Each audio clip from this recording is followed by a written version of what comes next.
তবে এনসিপির জায়গায় থাকবে না, এটা শিওর। থাকলেও হয় জামাত, না হয় বিএনপি, তাদের দয়াময় টিকে থাকতে হবে।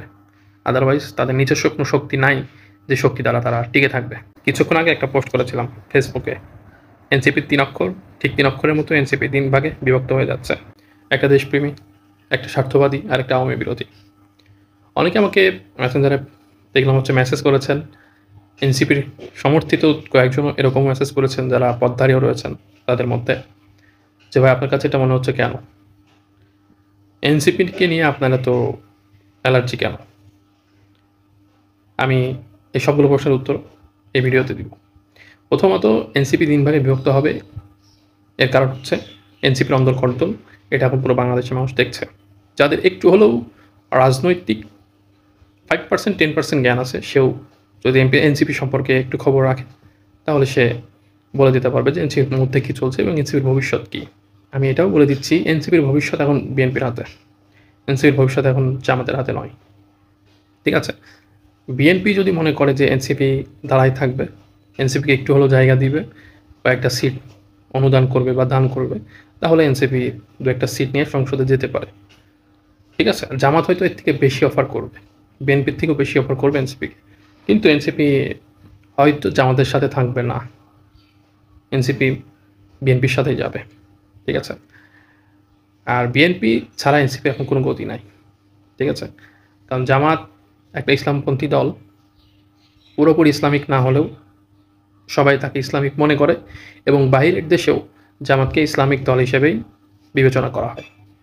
ঠিক আছে, বাংলাদেশে ইসলামিক দল কি না এটা নিয়ে অনেক ইসলামিক দল তাদের মতো পার্থক্যর যে বিষয়গুলো আছে সেগুলো তারা বলতে পারে, কিন্তু বাইরের দেশে জামাতকে ইসলামী দল হিসেবেই ধরা হয়। শুধু ইসলামী দল না, চরমপন্থী ইসলামী দল, ঠিক আছে, কঠোরপন্থী ইসলামী দল হিসেবে জামাতকে ধরা হয়। এজন্যই আজ পর্যন্ত জামাত ক্ষমতার স্বাদ পায় নাই, কারণ পশ্চিমারা কখনোই কোনো ইসলামপন্থী দলকে নিয়ে এসে ক্ষমতায় বসাবে না এবং এরা যে ক্ষমতায় যাক তারা চাইবে না। ঠিক আছে, আর জামাতের ইদানিং যেই আমরা তাদের বিভিন্ন ইসলামিক দলগুলোর সাথে জোট করার একটা সম্ভাবনা দেখছি, আলোচনা চলছে, এটা পশ্চিমারাও দেখছে। ঠিক আছে, সুতরাং ইসলামিক দলগুলো জোট হইলে এখানে ইসলামিক রিভলিউশন হইতে পারে। ঠিক আছে, ইসলামিক ঐক্য জোটের একটা জয় হতে পারে, তখন দেশটা ইসলামিক হয়ে যাবে। পুরো দেশটা ইসলামিক হয়ে গেলে এখানে পশ্চিমা কোনো কালচার চলবে না, পশ্চিমাদের শাসন হুকুম চলবে না। এজন্য তারা কী করবে, জামাত ইসলাম বা ইসলামিক কোনো দলকে বাংলাদেশে উত্থান হতে দিবে না।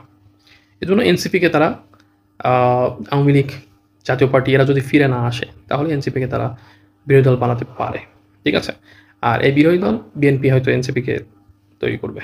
ঠিক আছে, কিছু পত্তর দিবে সংসদে কথা বলার মতো, যে তোমরা সংসদে কথা বলো, আমাদের বিরুদ্ধে কথা বলো। আর যদি জোটে যায় তাহলে তাদের পক্ষে কথা বলতে হবে। তো জোটে যাওয়ার সম্ভাবনা আছে, বিরোধী দল হওয়ারও সম্ভাবনা আছে। ঠিক আছে, সরাসরি জামাত বিরোধী দল হবে এটা আসলে এই মুহূর্তে বলা মুশকিল, কারণ পশ্চিমারা কী চাবে তাদের উপরে বাংলাদেশের রাজনীতি নির্ভর করে।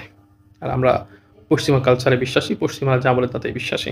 ঠিক আছে, এখন আপনার এনসিপি বিভক্ত হবে কেন? এনসিপি বিভক্ত হবে 3 ভাগে, আমি বলেছিলাম। একটা হলো আওয়ামী বিরোধী, দেশপ্রেমিক, আর একটা স্বার্থবাদী। এনসিপির মধ্যে স্বার্থবাদী লোক ঢুকে গেছে এবং তারা স্বার্থের জন্য বিভিন্ন জায়গায় বিভিন্ন রকম তোষামোদকারী কাজ করছে, তারপরে বিভিন্ন জনকে বিভিন্ন জিনিস পাইয়ে দিচ্ছে, এক কথায় যেটাকে বলে আপনার বাণিজ্য। ঠিক আছে, পার্সেন্টেজ বাণিজ্য। এখন এই স্বার্থবাদী লোকগুলো এনসিপি থেকে একটা গ্রুপে ভাগ হবে, তারা চাইবে এনসিপি আমাদের হাতে থাক। একটা আছে দেশপ্রেমিক, হাসনাত আবদুল্লাহ মতো যারা রয়েছে তারা দেশপ্রেমিকের ক্যাটাগরিতে পড়ে। এই হাসনাত আবদুল্লার ক্যাটাগরিতে যারা রয়েছে তারা আলাদা হয়ে যাবে। ঠিক আছে, এইবার আরেকটা আছে আওয়ামী বিরোধী। ঠিক আছে, আওয়ামী বিরোধী এবং দেশপ্রেমিক এরা অনেকটা কাছাকাছি, কিন্তু এরা আলাদা হয়ে যাবে, দুটো আলাদাভাবে বিভক্ত হবে। আওয়ামী বিরোধী যারা রয়েছে তারা দেশপ্রেমিকও আবার আওয়ামী বিরোধীও, কিন্তু কিছু কিছু আওয়ামী বিরোধী আছে যারা শুধুমাত্র স্বার্থের কারণে আওয়ামী বিরোধী হবে। ঠিক আছে, ফ্যাসিস্ট হিসাবে না, বা জুলাই গণঅভ্যুত্থানে সে একটা গণহত্যা চালিয়েছে সেটার জন্য না, শুধুমাত্র নিজের স্বার্থ ঠিক রাখার জন্য আওয়ামী লীগের বিরোধিতা করবে। ঠিক আছে, তারা মনে করবে যে এনসিপি আমানতে থাক। আর যারা দেশপ্রেমিক রয়েছে তারা মনে করবে যে এনসিপি জুলাই গণঅভ্যুত্থানের উপর ভিত্তি করে দাঁড়িয়েছে, তারা দেশপ্রেমিক হিসাবেই মানুষের সামনে প্রচার হোক, একটা রাজনৈতিক দল হিসাবে থাক। সবাই এরকম টানাটানি করতে গিয়ে মনে করেন দলটাকে একবারে নিশ্চিহ্ন করে দিবে। ঠিক আছে, এনসিপি বলতে কিছু থাকবে না যদি বিএনপি দয়া মায়া না করে। এখন অবশ্য জামাতের দয়া মায়া চলতেছে, ভবিষ্যতে বিএনপির দয়া মায়া চলতে হবে।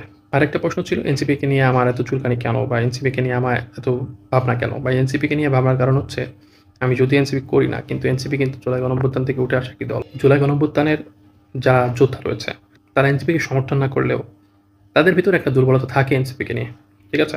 কারণ এনসিপি তৈরি কিন্তু জুলাই যোদ্ধাদের নিয়ে, যদিও পরবর্তীতে তারা ফ্যাসিস্ট আওয়ামী লীগ সরকারের যে দোসর ছিল তাদেরকে পুনর্বাসন করেছে বিভিন্ন স্বার্থবাদী যারা রয়েছে তাদের মাধ্যমে, ঠিক আছে? প্রত্যেকটা জেলায়, আমার বাসা কুষ্টিয়াতেও এরকম হয়েছে, ঠিক আছে?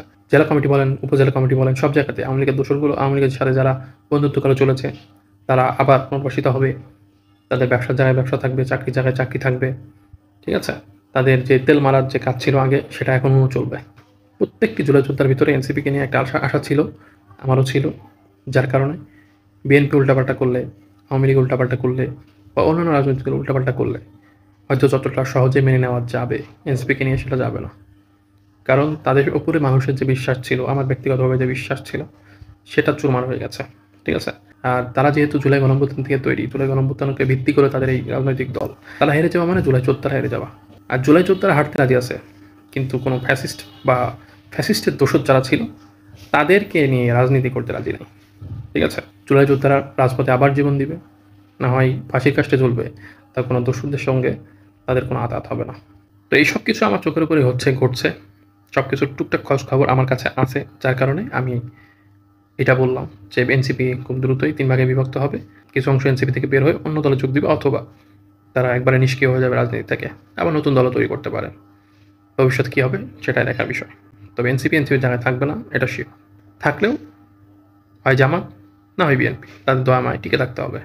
আদারওয়াইজ তাদের নিজস্ব কোনো শক্তি নাই যে শক্তি দ্বারা তারা টিকে থাকবে, কারণ তাদের শক্তি তো জুলাই যোদ্ধারা, কিন্তু জুলাই যোদ্ধার 10% জুলাই যোদ্ধা তাদের সাথে নাই। ওই যেগুলো নেতা খেতা ও মনে দেখা যায়, ওই নাহিদ হাসনাত সার্জিস, তারপর আরও কয়েকজন আছে, তারাই। তাছাড়া আপনি তৃণমূলে যান, সব আওয়ামী লীগ জাসদ, শ্রমিক উইং বলেন, ওই তারপরে এনসিপি বলেন, আরও যে উইং আছে, সব জায়গাতে একই অবস্থা। আর জুলাই যোদ্ধাদের বিরুদ্ধে যারা আন্দোলন করেছে, যাদের বুকের দিকে অস্ত্র তাক করেছে, গুপ্তচর হয়ে ফ্যাসিস্টের পক্ষে কাজ করেছে, তাদেরকে যারা সাথে নেবে তাদের ধ্বংস তো অনিবার্য। আর এনসিপি যদি এখনও বুঝতে না পারে তাদের আসল শক্তি কারা, তাদের সহযোদ্ধা কারা, তাহলে তারা নিজস্ব শক্তিতে শক্তিশালী হতে পারবে না। আর কোনো রাজনৈতিক দল যদি অন্য কোনো রাজনৈতিক দলের উপরে নির্ভর করে টিকে থাকতে হয়, তো সেটা রাজনৈতিক দল না। সেটাকে ওই যে আওয়ামী লীগের কাছে যেমন জাতীয় পার্টি, তেমনিভাবে ওই এনসিপিও কোনো জাতীয় পার্টি মার্কা দল হয়ে থাকবে। নিজস্ব শক্তিতে যদি কোনো রাজনৈতিক দল শক্তিশালী হতে না পারে, নিজস্ব একটা ফাউন্ডেশন না থাকে, তাহলে সেটা রাজনৈতিক দল না, সেটা একটা ব্যবহৃত টিস্যুর মতো, কাজ হয়ে গেল ফেলে দিল, খেলা শেষ।